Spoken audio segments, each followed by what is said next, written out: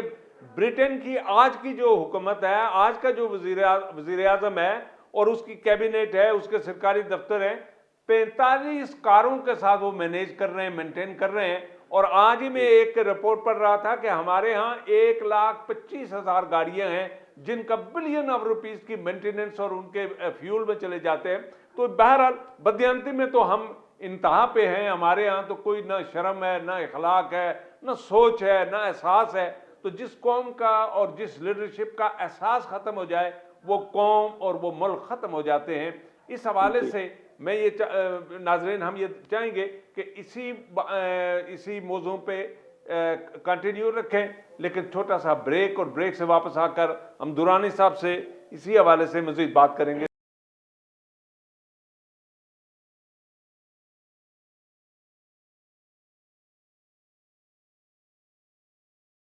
ناظرین, ہم اس وقت یہ سوچتے ہیں, اور دورانی صاحب آپ سے بھی یہ میرا سوال ہے کہ ہمارے ہاں ہمیشہ ہماری سوشل میڈیا پر اور اخبارات پر, اور جو لوگ ہمارے جو ایک اپنا ذکر کرتے ہیں محفلوں میں بھی کہ ہمارے ہاں انقلاب آئے اور امام خمینی کی طرح کا کوئی انقلابی لیڈر آ جائے اور وہی پاکستان کے حالات چینج کر سکتا ہے. لیکن یہ ناظرین آپ بات یاد رکھیں کہ ایران میں جو انقلاب آیا وہ ایک قوم نے لایا, قوم نے مل کر تو اپنی قیادت جو ہے وہ امام خمینی کے سپرد کی، اور امام خمینی نے پھر اسی دیانتداری کے ساتھ اس ٹرسٹ کو، اس امانت کو بحال رکھتے ہوئے انہوں نے انقلاب لایا، اور وہ انقلاب گزشتہ 40-45 سالوں سے کامیابی سے آگے بڑھ رہا ہے، چل رہا ہے۔ ان پر ہر آفت اس دور سے لے کر آج تک کہ یورپ والے مل کر ان پر آفتیں نازل کر رہے ہیں، پابندیاں لگا رہے ہیں، لیکن وہ معاشرہ آج تک وہ ٹوٹ پھوٹ کا شکار نہیں ہوا۔ ویرز کہ ہمارے ہاں تو ہم یہ اگر سوچتے ہیں کہ ہم انقلاب لائیں گے، تو اس حوالے سے ایک چھوٹی سی تحریر مجھے آج ایک ہمارے جو بڑے شاعر ہیں، مفکر ہیں، انہوں نے میرے ساتھ شیئر کی، تو میں یہ چاہوں گا کہ انقلاب کے حوالے سے ان کا کیا خیال ہے۔ انہوں نے لکھا، بھول جائیں جہاں ایک سبزی فروش 4 اچھے ٹماٹروں کے ساتھ نظر بچا کر 2 گلے سڑے ٹماٹر بھی ڈال دے، جس ملک میں گائے بھینسوں کی ہڈیوں اور مرغیوں کے پنجوں سے خوردنی تیل بنایا جاتا ہو، جہاں رمضان کے مقدس مہینے میں ذخیرہ اندوزی کر کے عوام سے ناجائز فائدہ اٹھایا جاتا ہو، جس دھرتی میں چپڑاسی اس فائل آفیسر کے پاس پہنچانے کے لیے چائے پانی کا مطالبہ کرتا ہو، جہاں سڑک کے کنارے کھڑے قانون کے محافظ اس کا سودا سر 30-40 روپے میں کر دیں، جہاں کے لوگ قبرستانوں سے مردے اکھاڑ کر ان کے گوشت کھا جائیں، جہاں دین کی بات کرنے پر گولی کا خوف ہو، جہاں پڑوسی کی لاش 5-5 دن تک گھر میں پڑی رہے اور محلے والے کو خبر نہ ہو، جہاں تیل کی ٹینکرز کے اندر تھیلی میں لپیٹ کر چرس لائی جاتی ہو، جہاں مرے ہوئے جانور قوم کو کھلا کر ان کو ہسپتال پہنچا دیا جائے، جہاں ہسپتال میں ایمرجنسی وارڈ کے ڈاکٹرز تنخواہوں میں اضافے کے لیے ہڑتال پر ہوں اور مریض دم توڑ جائے، جہاں جعلی ادویات بنا کر قوم کی جانوں سے کھیلا جائے، بھول جائیں کہ وہاں انقلاب آئے گا۔ ناظرین، یہ بالکل سچی بات ہے۔ ہم کبھی اپنے گریبانوں میں منہ ڈال کر نہیں دیکھتے کہ جب ہم روڈ پر چلتے ہیں تو ہم راستہ کیا کسی کو دیتے ہیں، گاڑی چلا رہا ہے تو گاڑی والے کو یہ احساس ہے کہ میرے پیچھے دوسری بھی گاڑی آ رہی ہے، یا میرے دائیں بھی ہے یا میرے بائیں بھی ہے، تو مجھے روڈ پر گاڑی کس طرح چلنی چاہیے، اور ٹریفک کے جو رولز ہیں، جو اصول ہیں، کیا میں ان پر عمل کرتا ہوں۔ تو ان تمام چیزوں کو دیکھ کر تو کیا ہم یہ دعویٰ کر سکتے ہیں کہ ہم انقلاب لائیں گے؟ جی درانی صاحب، اس انقلاب کے حوالے سے یہ تحریر بھی میں نے آپ کے ساتھ شیئر کی، تو آپ اس حوالے سے آپ کا کیا خیال ہے؟ جی دیکھیں گردیش صاحب، انقلاب تو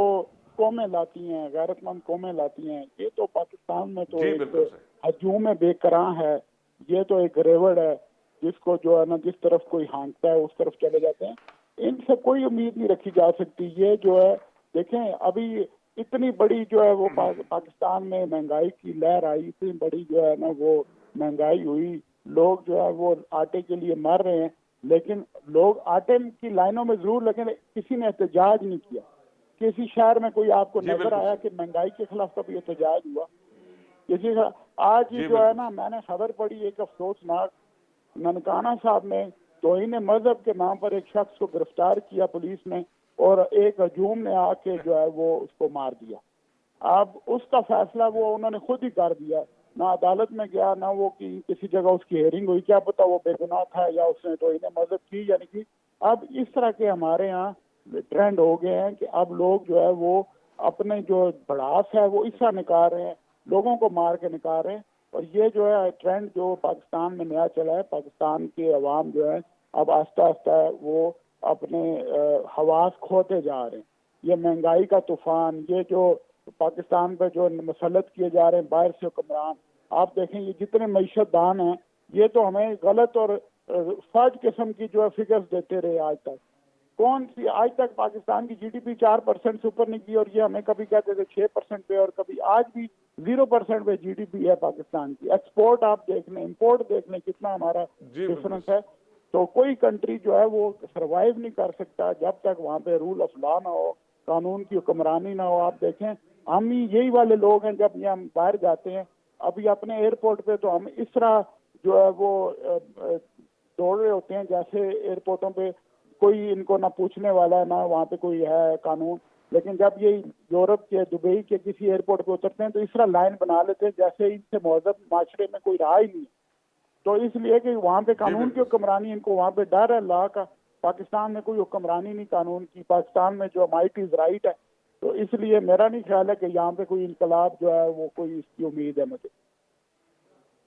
جی بالکل صحیح. جی ناظرین، اور بالکل درانی صاحب آپ نے بھی دیکھا ہوگا کہ پچھلے دنوں سوشل میڈیا پہ اپنے جنرل باجوہ صاحب بھی دبئی میں ایک جگہ پر وہ سگنل کا وہ انتظار کر رہے، وہ کھلے تو وہ زیبرا جو کراس کریں تو پتہ چلا کہ ایک قانون والے ایک قانون کی پاسداری کس طرح کی جاتی ہے. اور یہیں اسی ملک میں وہی جنرل صاحب ہوتے تھے کہ پوری جب وہ ان کی جو سواری تھی اپنے دفتر سے نکلتی تھی اسلام آباد کی طرف آتے تھے یا کہیں بھی ملک میں سفر کرتے تھے تو پورے ملک کی گاڑیوں کو رخ موڑ دیا جاتا تھا، روک دی جاتی تھی اور ان کو گزرنے دیا جاتا تھا. تو یہ ساری چیزیں جو ہے میں یہ سمجھ رہا ہوں اور دیکھ رہا ہوں کہ ہمارے لوگ بھی دیکھ رہے ہیں، ہمارے عوام بھی دیکھ رہے ہیں. اور اس حوالے سے ہم میں کب بیداری آئے گی؟ ہماری جو سول سوسائٹیز ہیں، ہمارے جو پڑھے لکھے لوگ ہیں، ہمارے جو پروفیسرز ہیں، جو یونیورسٹیز ہیں، وہاں اس حوالے سے کب سے وہ یہ ایک آگاہی کی مہم چلائیں گے کہ ایک عام انسان جو پیدل چلتا ہے تو اس کے پیدل چلنے والے کا جو راستہ ہے وہ گورنمنٹ کو کس طرح سے ڈیزائن کرنا چاہیے، روڈ زیبرا کراسنگ کس طرح ہونی چاہیے، روڈوں پر جو ٹریفک رولز ہیں ان پر کس طرح سے عمل درآمد ہونا چاہیے. ہمارے ہاں تو کوئی اگر 50 فٹ 60 فٹ روڈ بھی چوری ہوگی تو وہاں رانگ پارکنگ، لوگوں کا ہجوم، وہ ٹریفک ہمیشہ اور وہ روڈ ہمیشہ بند ملتی ہے. تو ان تمام حالات کو دیکھ کر میں یہ سمجھتا ہوں کہ ہمارا معاشرہ جو ہے وہ ٹوٹل ٹوٹ پھوٹ کا شکار ہے. درانی صاحب آپ ہمارے ساتھ رہے، بہت مہربانی، آپ نے اپنا وقت دیا. ناظرین اسی کے ساتھ ہے میں آپ کو ایک